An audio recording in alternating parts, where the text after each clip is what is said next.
The silver veins had spread to her hands by the time she saw the gates of Blackthornne Castle rising from the snow. Seraphina Ashford had been walking for 3 days. Her horse had died on the first night, collapsing beneath her with a terrible scream that still echoed in her dreams when exhaustion allowed her to sleep. She had left the poor beast in the snow and continued on foot.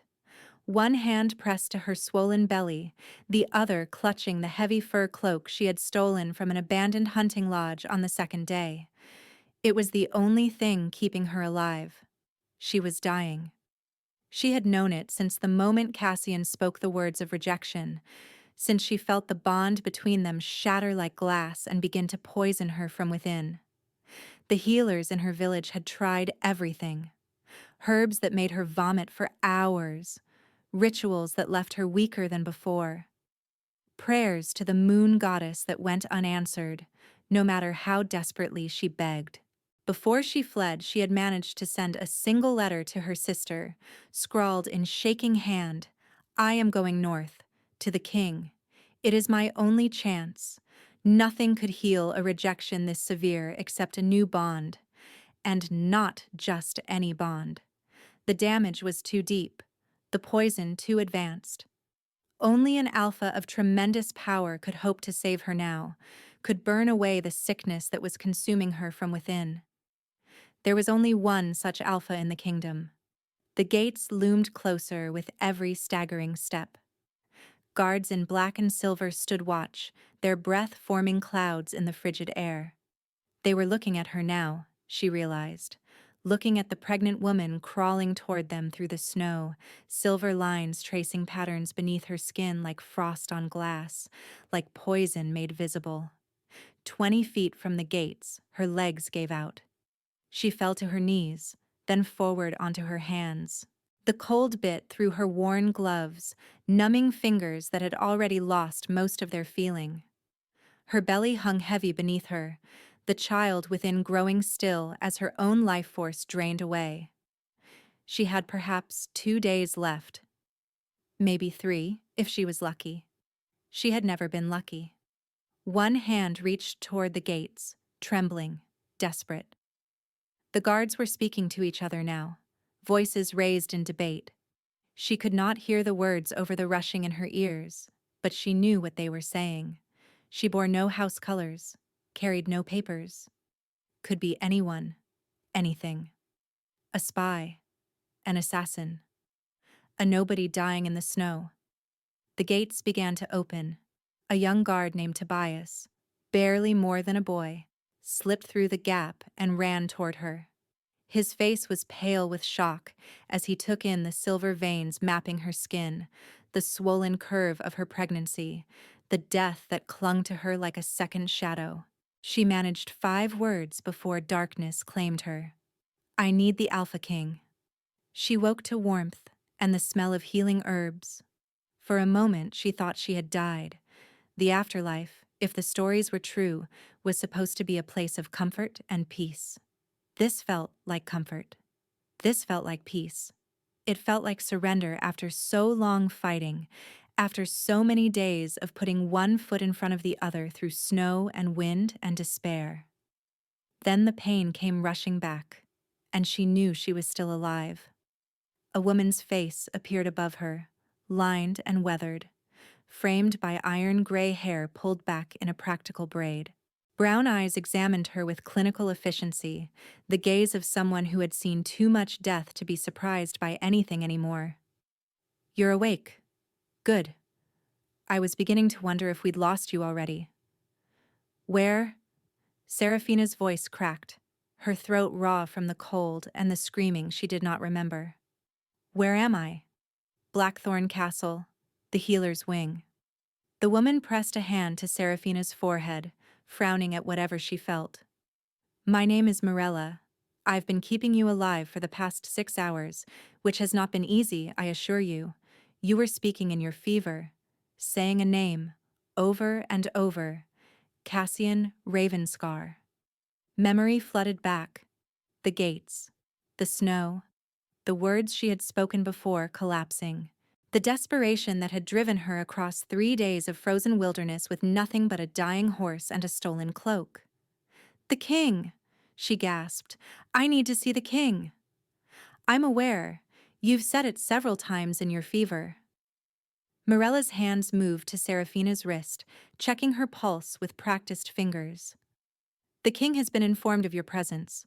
Whether he chooses to see you is another matter entirely. He has to. He's the only one who can save—" A contraction of pain cut off her words. Not labor, not yet, but a warning. The rejection sickness was accelerating, the silver poison spreading through her organs, reaching for her heart, and worse, reaching for her child. Save you and your child. Yes. Morella's expression softened slightly, the clinical detachment cracking to reveal compassion beneath. "I've been a healer for 30 years. I've seen rejection sickness before, watched wolves die from it. I have never seen anyone fight as hard as you have to stay alive. 3 days through the snow, alone, pregnant, dying. Most would have given up after the first night. I'm not fighting for me." Serafina's hand found her belly, cradling the life within. "I stopped caring about me months ago, but my child doesn't deserve to die for her father's cruelty." "Her? I don't know. I hope. I dream of a little girl sometimes, with my grandmother's violet eyes and my mother's gentle spirit." The words hurt to speak, but she spoke them anyway. "Cassian won't acknowledge her. Says she can't be his, though she is. He rejected us both when he rejected me." Morella was silent for a long moment, her weathered face unreadable. When she spoke again, her voice was gentle but firm, the voice of a healer who had learned long ago that false hope was crueler than harsh truth. "The rejection sickness has progressed further than I've ever seen in a living patient. The silver veining has spread to your major organs. Your heart is struggling. Your child's heartbeat is weakening by the hour. Without intervention, both you and your child will be dead within 3 days. Possibly 2. Then help me see the king." "I can try, but you should understand what you're asking." Morella sat on the edge of the bed, her weathered hands folding over Serafina's cold ones. "The only cure for rejection this advanced is a new bond. A full mating bond, not merely a political arrangement. And only an alpha of tremendous power could hope to overcome the damage already done." "The king?" "Yes. But bonding isn't just a medical procedure. It would bind you together for eternity. Your souls would be linked, your lives intertwined. You would feel his emotions, his pain, his joy. He would feel yours. Rejection can sever such a bond, as you have learned, but only at terrible cost. Any other breaking requires death itself." Serafina thought of Cassian, of the bond she had chosen with hope and lost to cruelty, of binding herself to another alpha, another man who could hurt her, control her, destroy her. She had trusted once. She had believed once. And Cassian had used that trust to break her in ways she was still discovering. Then she thought of her child, the heartbeat growing weaker with every hour, the life she had made. The only good thing to come from 3 years of suffering. "Send for him," she said. "Please." Morella nodded and walked to a small desk, taking up quill and parchment. "I will. But know this. King Alaric has not bonded since his first mate was murdered 12 years ago. He has turned down princesses and duchesses, alliances that would have strengthened his kingdom. He has built walls around his heart so high that no one has been able to breach them." "Then perhaps he'll refuse?" "Perhaps." Morella dipped the quill in ink. "Or perhaps the moon goddess sent you to his gates for a reason." "Then I will die knowing I tried." Serafina's voice cracked. "But I will not let my child die without fighting for her with everything I have left." The door opened less than an hour later. Serafina had been drifting in and out of consciousness, each waking moment a little weaker than the last. The silver veins on her hands seemed brighter now, pulsing faintly with each sluggish beat of her heart.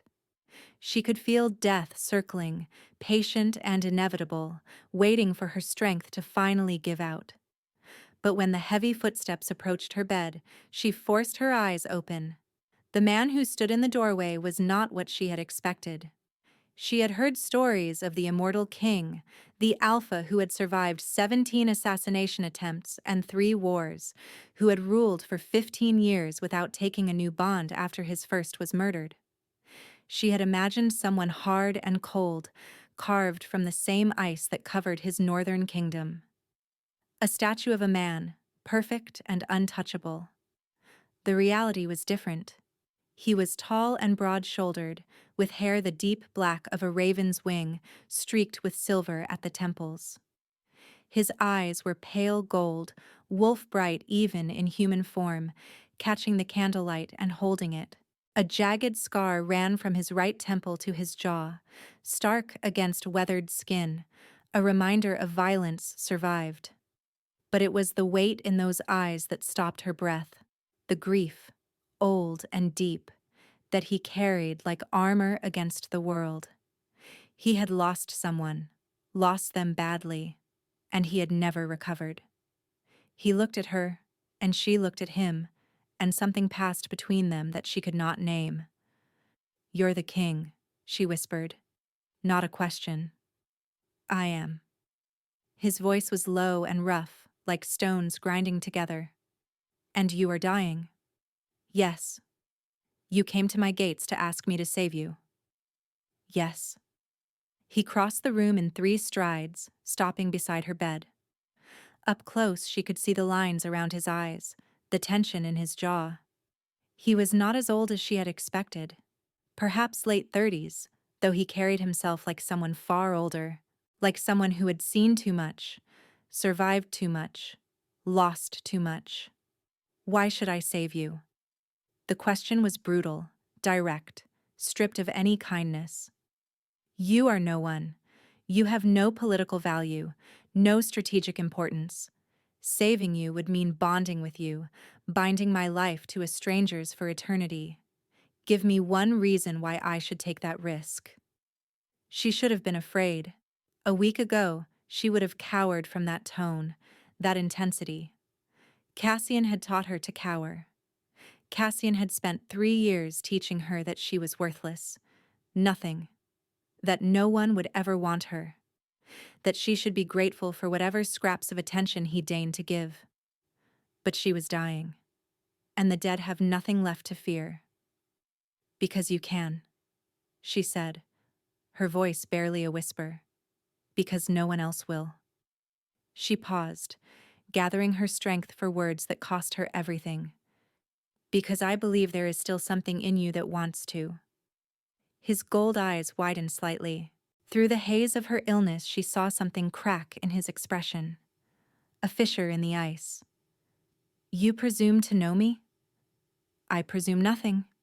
Her hand moved to her belly, where her child's heartbeat was growing weaker by the hour. "I only know that I crawled through snow for 3 days to reach your gates because every story I ever heard about the immortal king said the same thing, that he was fair, that he was just, that he had not been kind in many years, but he was not capable of cruelty. And if the stories are wrong, then my child and I will die, and you will have to live with that." She held his gaze, violet meeting gold, the dying woman and the frozen king locked in a moment that could go either way. "Can you?" He did not answer. He turned and walked out of the room, the door closing behind him with a sound like a tomb ceiling. Morella found her crying several minutes later, silent tears tracking silver paths down cheeks already mapped with poison. "He refused," Serafina whispered. "I failed. He went to summon his council." Morella's voice was strange, caught between disbelief and wonder. "I have served this court for 30 years. I have never seen that expression on his face before." "What expression?" Morella did not answer immediately. She busied herself adjusting blankets, checking vital signs, all the practical tasks of healing that filled the silence between heartbeats. Finally she spoke. "Hope," she said quietly. He looked like a man who had just remembered what hope felt like. The council chamber erupted into chaos at dawn. Serafina was not present for the debate. She drifted in and out of consciousness through those hours, the silver poison creeping ever closer to her heart. But Morella told her later what had transpired. The king had announced his intention to bond with the dying woman in the healer's wing, and his 12 council lords had responded with everything from shock to outrage to cold political calculation. Lord Harwick, ancient and sharp-eyed, had demanded to know who she was. A commoner? A spy? An assassin sent to seduce the king? He argued that the woman should be interrogated, investigated, dissected like a specimen before any decision was made. His voice had been the loudest, his objections the most pointed. Lord Pemberton had taken a different approach, arguing about succession and political alliances. If the king was finally taking a bond, it should be to cement ties with a powerful house, not to save some unknown woman who might die anyway. There were princesses waiting, duchesses eager for the honor. Why throw away such an opportunity on a nobody? Lady Corwin, the only female council member, had silenced them all with a single question. What house rejected her so badly she nearly died? The answer had changed everything. The healer, Morella, had reported what the woman said in her fever, the name she kept repeating. Cassian Ravenscar. Lord Cassian Ravenscar of the Eastern Reaches. A powerful noble, heir to one of the great duchies, allied with 2 other major houses. A man who had been angling for more influence on the royal council for years. A man who had, according to the woman's fevered testimony, rejected his pregnant mate knowing it would kill her. Suddenly, the dying woman in the healer's wing became a political statement. A bond between the king and Cassian's rejected mate would be a direct challenge to Ravenscar power. A declaration that the crown did not tolerate such cruelty, that noble blood did not excuse noble crimes. Lord Harwick had maintained his opposition to the end, warning that this woman could be a Ravenscar plant, a trap designed to compromise the king. His objections were noted and overruled. No one suspected that his resistance masked something darker than political caution. The king's response had silenced them all. I am not bonding with her for political advantage. His voice had been ice and iron, brooking no argument. I am bonding with her because she will die if I do not. The politics are irrelevant. The alliances are irrelevant. A woman is dying and I can save her. That is the end of the discussion. The bonding happened that evening when Serafina's heart began to fail. She remembered fragments, torchlight flickering against stone walls. Morella's voice, urgent and afraid, saying, "We're losing her." The silver veins on her hands pulsing bright, then brighter, racing toward her chest. Her child's heartbeat faltering within her, then warmth. A presence beside her bed that burned like sunlight breaking through storm clouds. Alaric's voice, low and rough, speaking words she could not understand, but felt in her bones. Ancient words, binding words. His hand closed over hers. Golden light flooded through her, searing away the silver poison, burning through veins that had been filling with death. She gasped, back arching, caught between agony and relief. The bond snapped into place like a key turning in a lock, like 2 broken pieces finally finding each other. Through the haze of fever and healing, she felt him, his grief, old and deep. His fear, sharp and immediate. And beneath it all, a fierce determination that she would not die, that he would not lose someone else.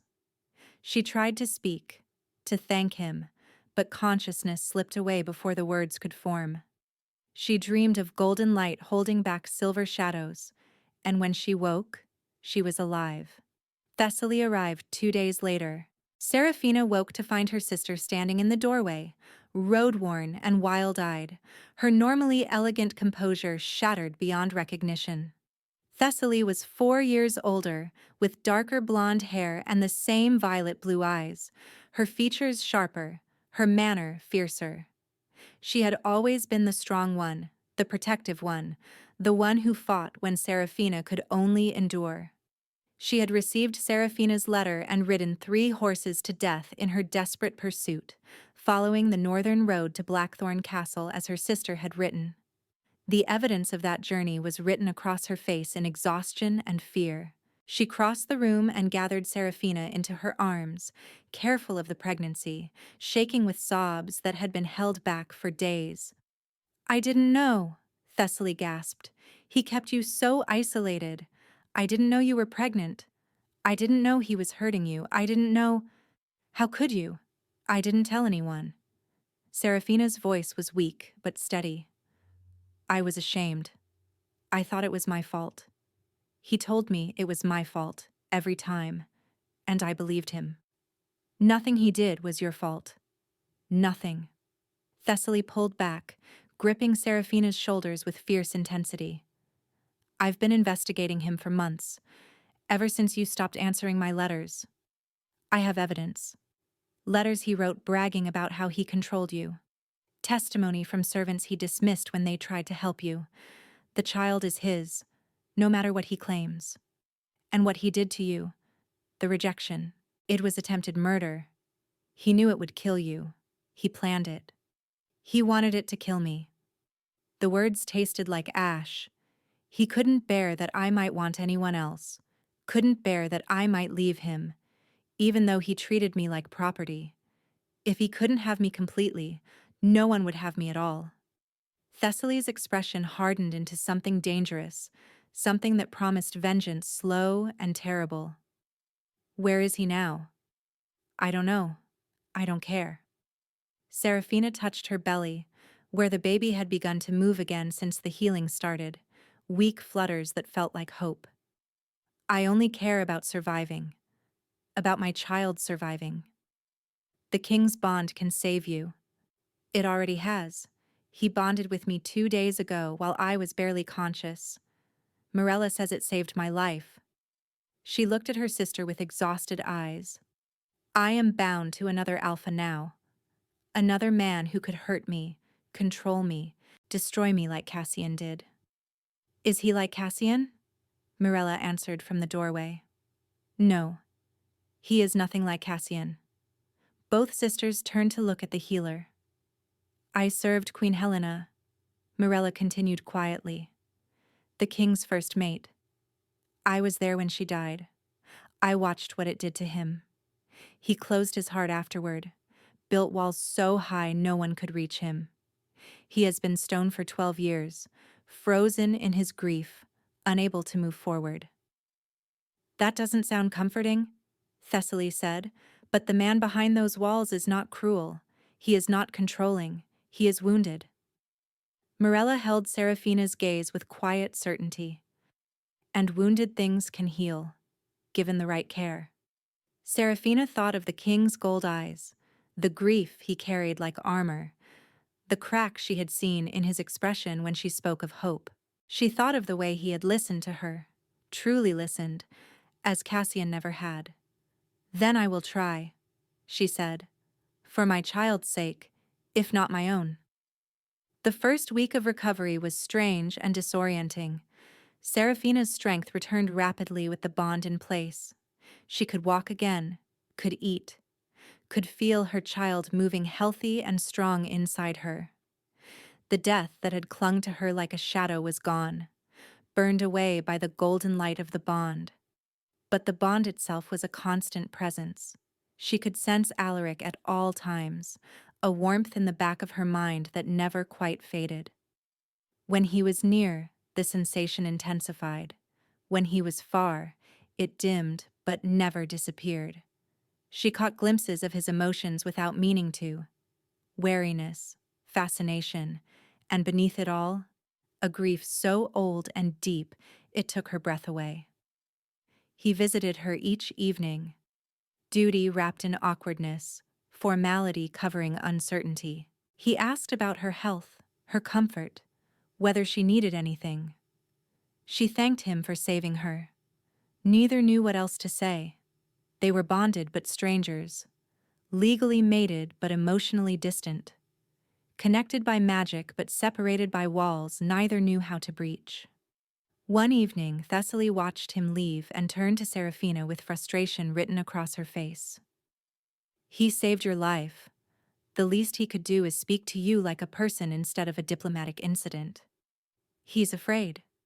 The words surprised Seraphina as much as they surprised her sister, but the bond showed her things Alaric would never willingly reveal. He lost Helena violently, watched her die while he was helpless to save her. He's terrified of caring again because caring means risking that pain. That's not your problem to solve. No. Seraphina looked toward the door where Alaric had disappeared. But perhaps it's an opportunity. For both of us. She would not wait for him to thaw. She would reach toward him, even if he pulled away. 10 days after her arrival, the morning audience was underway when the herald's announcement shattered everything. Lord Cassian Ravenscar arrived to reclaim his mate from unlawful seizure. Seraphina went rigid in her chair. She had been present in the Great Hall for the first time since her arrival, seated beside the throne in a position that was still undefined. Now she wished she had stayed in her rooms. Cassian strode into the hall like he owned it, golden and gorgeous, playing the wounded noble to perfection. The rejection that nearly killed her had cost him nothing. The one who spoke the words of severance bore no physical burden, only the one who received them. It was one of the cruelest asymmetries of their kind. His green eyes found her immediately, and she saw the rage beneath his beautiful mask. The rage that had always been there, that she had learned to fear more than anything. The bond between her and Alaric hummed with her fear.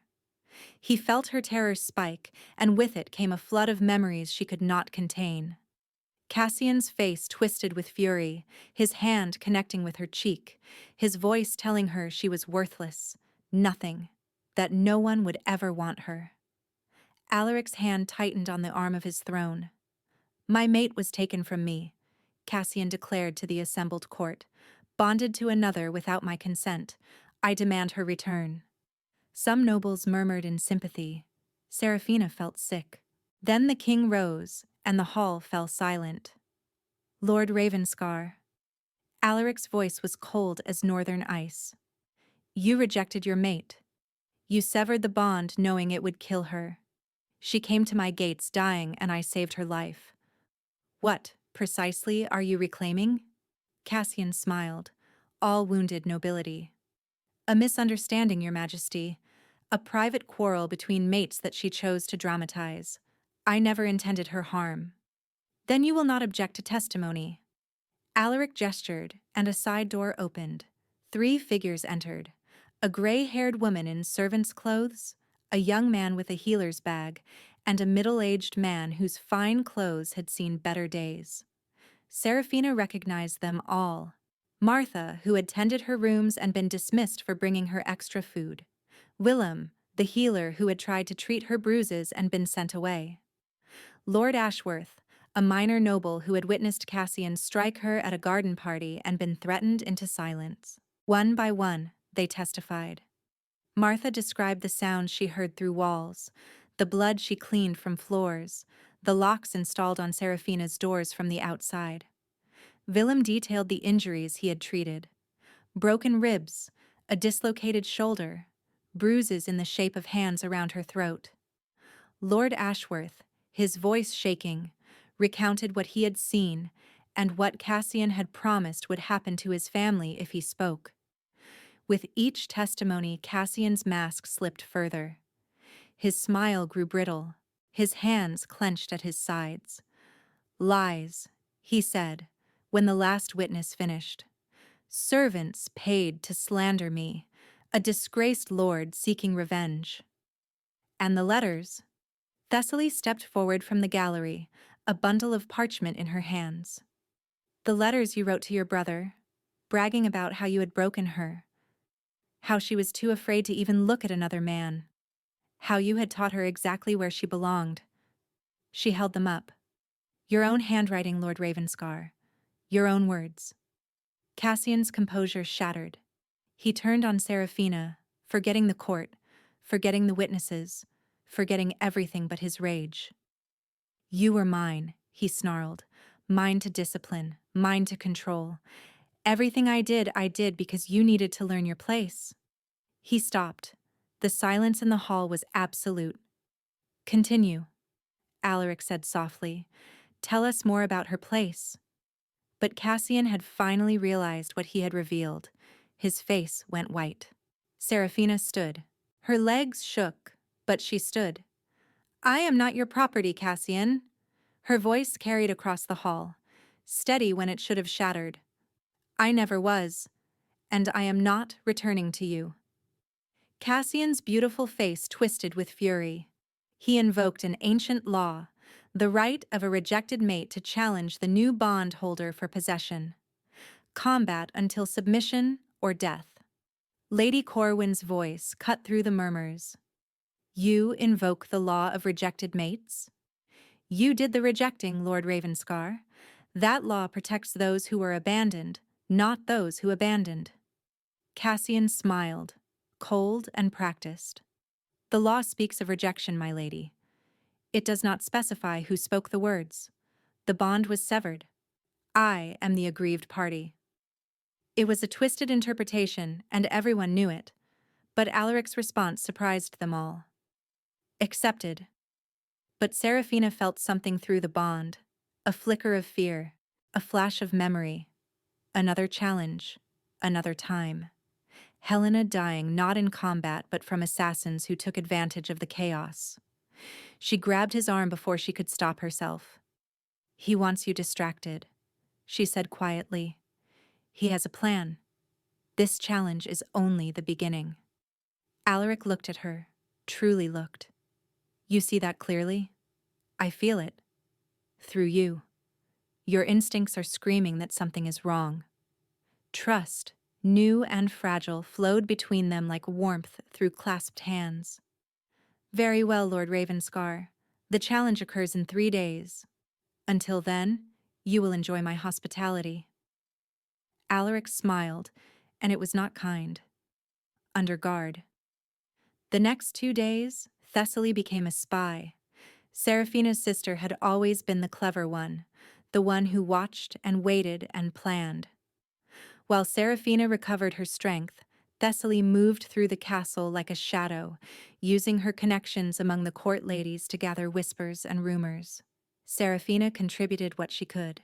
In her years with Cassian, she had learned to be invisible, to fade into the background, to make herself small and unnoticed.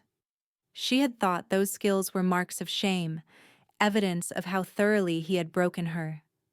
Now she understood they could be weapons. She could not move freely. Her pregnancy and recent illness made that impossible. But she could watch. She could listen. And when nobles spoke near her, assuming the king's fragile bondmate was too insignificant to notice, she remembered every word. "Cassian has been meeting with someone on the council," she told Thessaly one evening. "I overheard Lord Pemberton mention it to his wife. Late-night meetings in the East Wing." Thessaly followed that thread. She befriended serving girls, traded gossip with laundresses, and mapped the movements of Cassian's retinue. What she discovered chilled them both. Cassian's 3 servants moved like trained killers.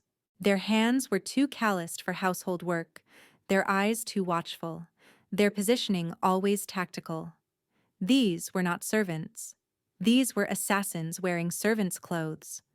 And the council member meeting with Cassian was Lord Harwick, the same lord who had opposed Seraphina's presence so loudly in council, whose objections had seemed merely political at the time. Morella confirmed the worst when Thessaly brought her findings. Harwick had long been suspected as the traitor behind assassination attempts on the king.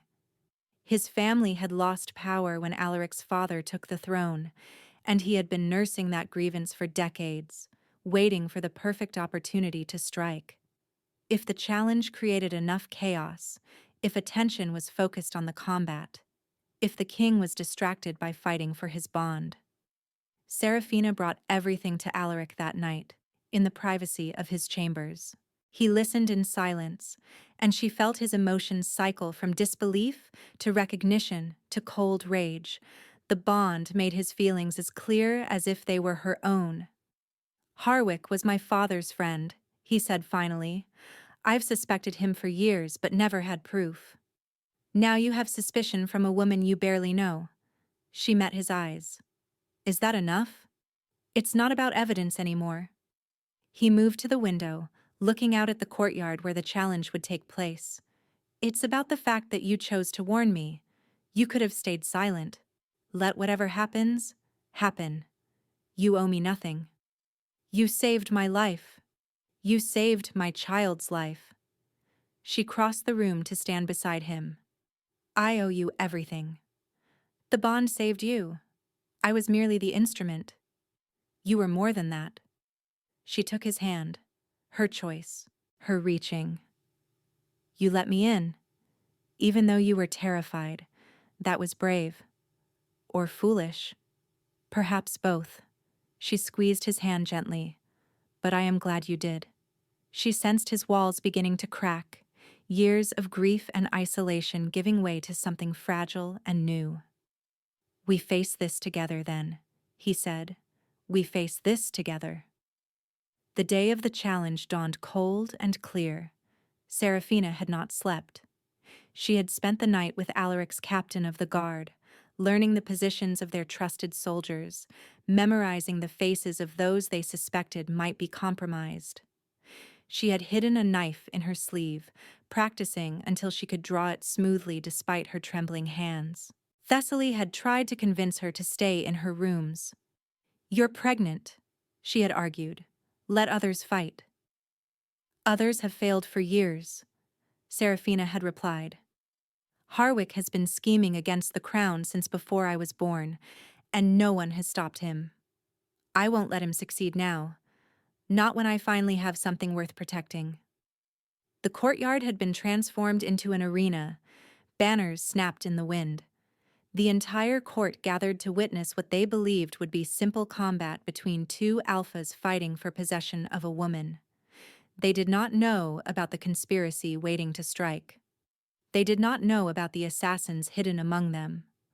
But Serafina knew, and she was ready. She sat in the observation gallery, surrounded by guards who watched not for threats to her, but for Harwick's assassins. Her hands were folded over her pregnant belly, the picture of feminine helplessness. No one noticed the tension in her shoulders, or the way her eyes tracked every movement in the crowd. Cassian entered first, golden and gleaming, playing to the audience with a smile that made her stomach turn. He looked up at her in the gallery and blew her a kiss, as if she were still his. As if she would ever go back to him willingly. Her stomach lurched. For one terrible heartbeat, she was back in his manor, small and afraid, and desperately trying not to provoke him. Her hands trembled. Her breath caught. Then Alaric's presence flickered through the bond, steady, protective, there, and she straightened. She met his gaze without flinching. She had spent 3 years cowering from that smile. No more.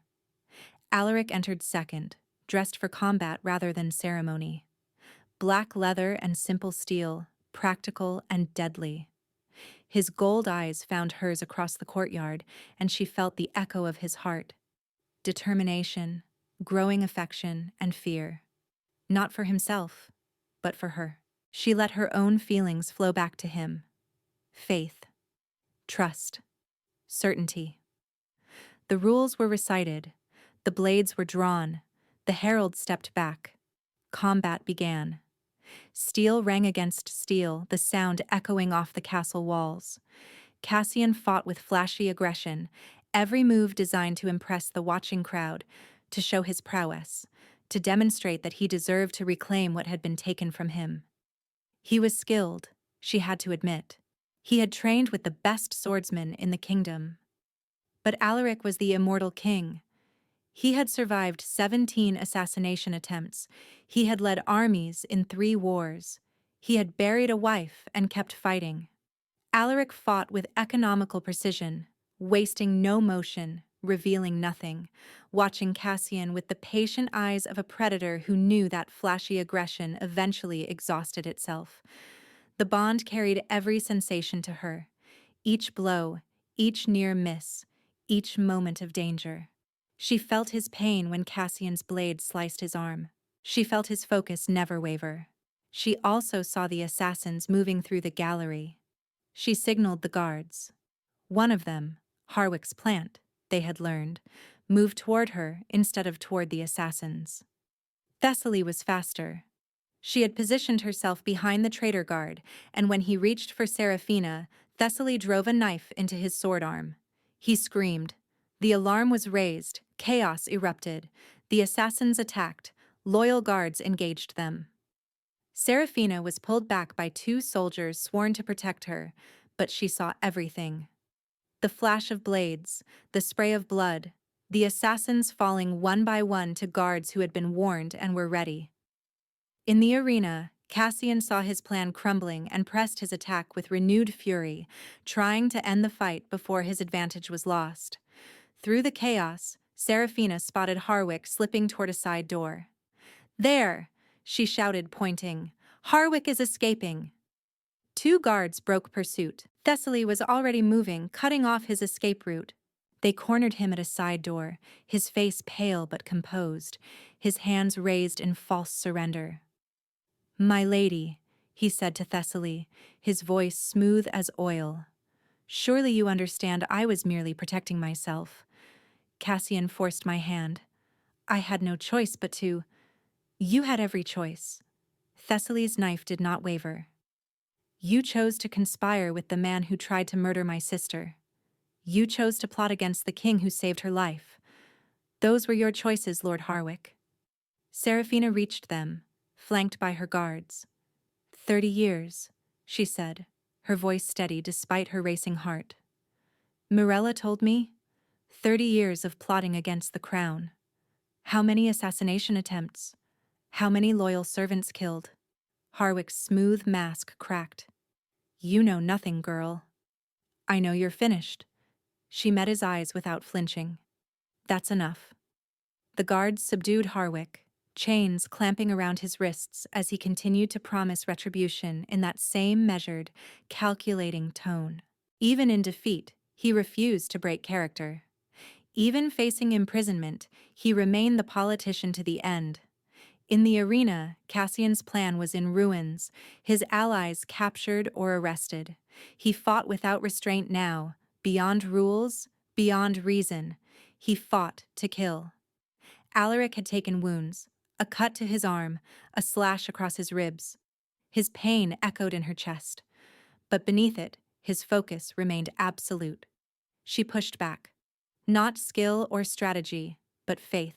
Trust, the certainty that he would win because she needed him to, because their future needed him to.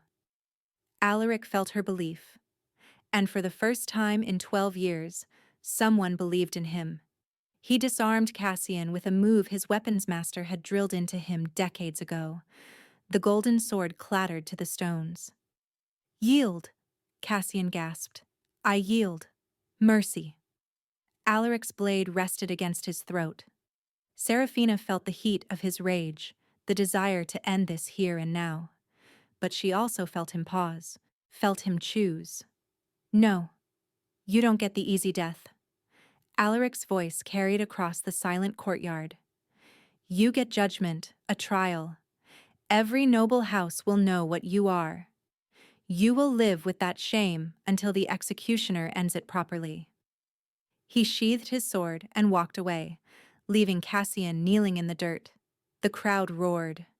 That evening, in the king's chambers, Seraphina sat while Mirella checked her over. The chaos had left her shaken but unharmed. The baby was fine.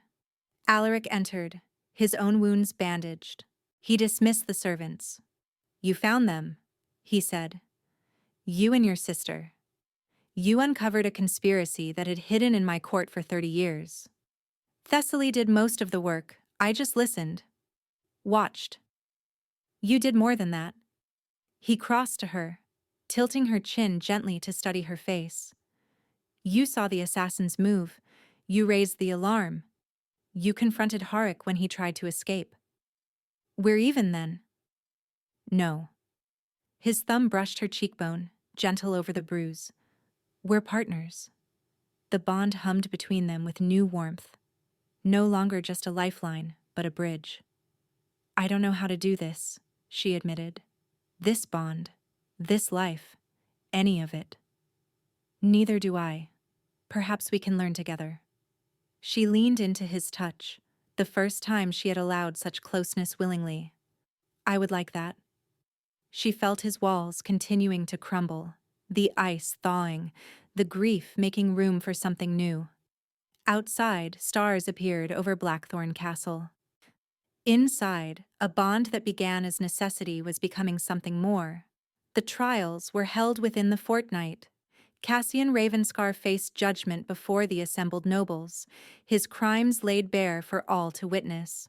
The testimony of his former servants, the letters Thessaly had gathered, the evidence of his attempted murder through rejection. He stood silent as the verdict was read, his golden beauty turned hollow, his arrogance finally broken. The executioner's blade fell 3 days later, and Seraphina felt nothing but relief. Lord Harwick's trial took longer, his conspiracy deeper and more tangled than anyone had suspected. He had been plotting against the Blackthornne line for 30 years, responsible for at least 4 assassination attempts, including the chaos that had allowed Helena's murderers to strike. When the evidence was presented, even his allies abandoned him. He was executed at dawn, his name struck from the records, his lands and titles forfeit. Tobias, the young guard who had first helped Seraphina at the gates, was promoted to the king's personal guard. You showed compassion when others hesitated, Alaric told him. That is the mark of true loyalty. 3 months after her arrival, the kingdom gathered for a different kind of ceremony. Seraphina stood before the great hall, no longer the dying woman who had crawled through snow to reach the king's gates. She stood tall in a gown of silver and white, her pale hair crowned with a circlet of moonflowers that Alaric had picked himself from the castle gardens. Her belly had grown round with the child that would arrive within weeks. The nobles who had whispered about her were silent now. They had watched her expose a conspiracy that had threatened the crown for decades. They had watched her face down the man who had tried to kill her.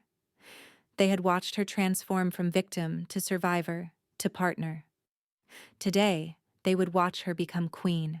Alaric waited at the end of the great hall, dressed in formal black and silver, his gold eyes never leaving her as she walked toward him. His emotions washed over her like sunlight. Pride, wonder, and something that had grown stronger with every passing day. Love. Not the desperate, possessive obsession Cassian had called love. Real love. The kind that saw all her broken pieces and wanted to help her become whole. The kind that gave without demanding. The kind that healed instead of harming. She had not believed in such love before. She had not believed she deserved it. Alaric had taught her otherwise. Not through grand gestures or pretty words, but through small kindnesses accumulated over weeks. The way he brought her tea when she could not sleep. The way he listened when she needed to speak about the years with Cassian. The way he never pushed, never demanded, never made her feel like she owed him anything. The way he had learned to laugh again with her. She reached the dais where he waited, and he took her hand. The bond between them sang with warmth. "Are you ready?" he asked quietly. "I was ready," she said, "the moment you chose to save me." "I didn't save you." His voice was rough with emotion. "You saved yourself. You crawled through snow and death to reach my gates. You chose to accept the bond. You chose to trust me. You chose to fight beside me. Everything you have, you earned. And you, what did you earn?" He lifted her hand to his lips. A second chance. The ceremony proceeded with ancient words and older magic. The moon goddess was invoked, her silver light seeming to fill the great hall even in the middle of the day. Oaths were spoken, promises made not just to each other but to the kingdom they would rule together. Thessaly stood witness, tears streaming down her face, watching her sister transform from victim to queen. Mirella stood beside her, the old healer's weathered face split by a rare smile. And when the crown was placed upon Seraphina's head, the hall erupted in cheers that echoed off the stone walls. The nobles who had once whispered about her now shouted her name. The guards who had watched her crawl through their gates now bowed before her. The kingdom that had been cold and uncertain now welcomed her as their queen. She was queen now, Luna of the Blackthornne pack, partner to the man who had given her back her life. But as she turned to face the cheering crowd, her daughter kicked within her, and Seraphina knew the truth. The real gift was not the crown or the title. It was not even the love that had grown between her and Alaric, though that love was precious beyond measure. The real gift was hope. Hope that she had survived the worst and found something beautiful waiting on the other side. Hope that her daughter would grow up knowing what real love looked like. Hope that the future could be better than the past. Hope that wounds could heal, that walls could crumble, that even the most frozen heart could learn to love again. Alaric's hand found hers, their fingers intertwining as they faced their kingdom. "From this day forward," she said softly, a promise meant only for him. "From this day forward," he answered, and meant it with every piece of his heart. The labor came 2 weeks later in the deep hours of the night. Seraphina had felt the first pains during the evening meal, but had said nothing, wanting to be certain before alarming anyone. By midnight there was no doubt. The contractions came in waves, each one stronger than the last, and she gripped Alaric's hand as Mirella prepared the birthing chamber. Through the bond, Alaric felt her pain as his own. He stayed at her side through every contraction, his golden eyes never leaving her face, his hand steady in hers even when she squeezed hard enough to leave bruises. "I am here," he said, over and over. "I am here. You are not alone." She was not alone. She had been alone for so long, through Cassian's cruelty, through the rejection sickness, through the long walk through the snow. But she was not alone anymore. The birth was difficult, but not dangerous. Mirella's experienced hands guided the process, her calm voice talking Seraphina through each stage. Thessaly wiped the sweat from her brow. Alaric held her hand and let her scream into his shoulder. And then, as dawn broke pink and gold over the mountains, a new cry joined the chorus. Mirella lifted the baby, checked her breathing, and placed her on Seraphina's chest with a smile that crinkled her weathered face. "A girl," she said, "healthy and strong, just like her mother." Seraphina looked down at her daughter, at the tiny face scrunched in protest at the indignity of being born, at the wisps of silver-pale hair that caught the morning light. The baby's eyes blinked open, unfocused but searching, and Seraphina's heart seized in her chest. "She is perfect," Alaric whispered, his voice breaking. "She is absolutely perfect." "She needs a name," Thessaly said softly from the corner of the room. Seraphina looked at Alaric. They had discussed names during the long months of her pregnancy, but nothing had felt right. Now, holding her daughter in her arms, surrounded by people who loved her, the name came to her like a gift, and like a question. "Helena," she said. Then, more quietly, "If that's not too painful, I know she isn't. I know her father was... Her father tried to kill you both." Alaric's voice was rough. "That man has no claim on her. None." "Then Helena, for the mate you lost, the one who taught you to love the first time." She met his eyes. "This child will know what real love looks like. She will carry the name of someone who was loved well, and she will be loved well herself. That's not pain. That's healing." Alaric's eyes filled with tears. His grief and his gratitude intertwined, and she felt the weight of what this meant for him. A way to honor the past while embracing the future. You would give her that name? His voice was barely a whisper. Helena Aurora Blackthorne. Helena for your past. Aurora for our future. The dawn after a very long night. Alaric leaned down and pressed a kiss to their daughter's forehead, then another to Seraphina's lips. The bond between them blazed with light, with love, with the fierce protective joy of two people who had found each other against all odds. Helena Aurora, he repeated, Princess of Blackthorne, daughter of the strongest woman I have ever known.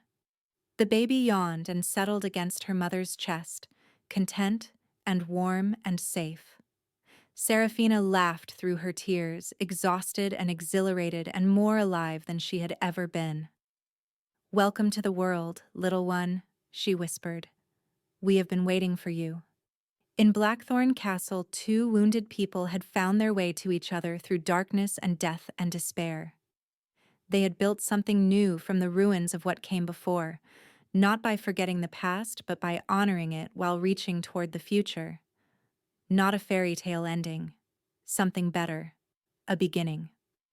And somewhere in the heavens, the moon goddess smiled down on her children, on the woman who had crawled through snow to find her destiny, on the king who had opened his frozen heart to save a stranger, on the love that had grown from necessity into something real and lasting and true, on the new beginning that awaited them all.